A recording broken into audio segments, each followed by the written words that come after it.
In this video, I'm going to show you how to wind a pair of bobbins if you're right-handed.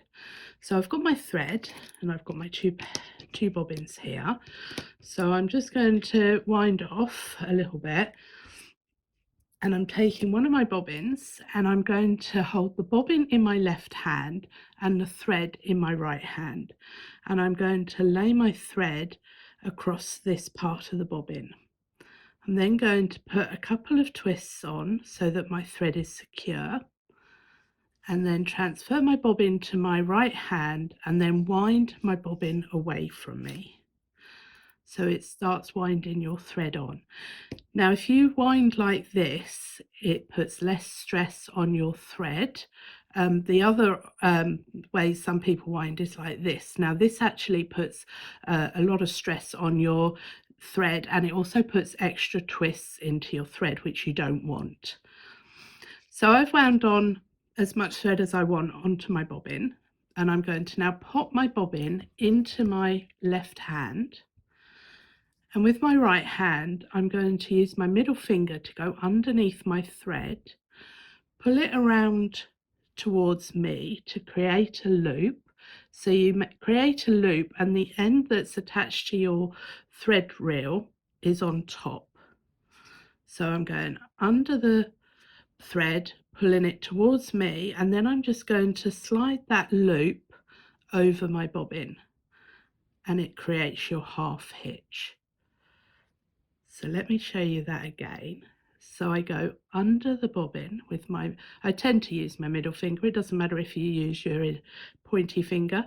You pull it towards you, and I've kept everything really loose, so there's nothing tight. And then I can then just slip that loop over my bobbin and pull it. Now, to check whether you have done this correctly, you can put the bobbin into your right hand, make sure the spangle is pointing to the right, and then if you slowly unwind your bobbin towards you, your thread will come off. If you push it away from you, the thread won't move. And if you hold it like that, the thread won't undo, unless you've got a really annoying thread or a really annoying bobbin, and you can encounter both. So let me just show you that once more. So with your finger, go underneath the thread, pull the thread towards you to create your loop, and you want the thread that's attached to your thread reel on the top, and then you just slide it over the top of your bobbin and pull tight. So that's your first bobbin wound. I'm just going to pull some thread off so I can wind the second one. So I now have one bobbin on one end and another end that's free. So I'm going to do exactly the same.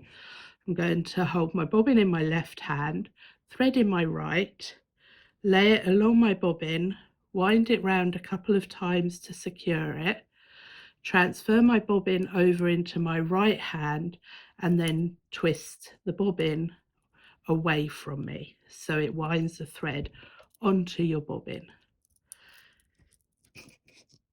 So I'm just going to wind that, and you can get up quite a speed, but it does actually make this part of your hand hurt if you have to do too many. So I now have reached my other bobbin, and I have a little bit of slack left, so I can take that up a little bit. And this is where it gets a little bit trickier, because obviously you haven't got a long length of thread, but you're doing exactly the same. So you're keeping all the tension off your thread, putting your finger under the thread, pulling the loop towards you and sliding it over the top. And then if you want to check, put your bobbin into your right hand and unwind the bobbin towards you. And if you hold it up like so, then neither of your threads should unwind off the bobbin. Hopefully you can see that and my finger's not in the way. So that's how you wind your bobbin if you're right-handed.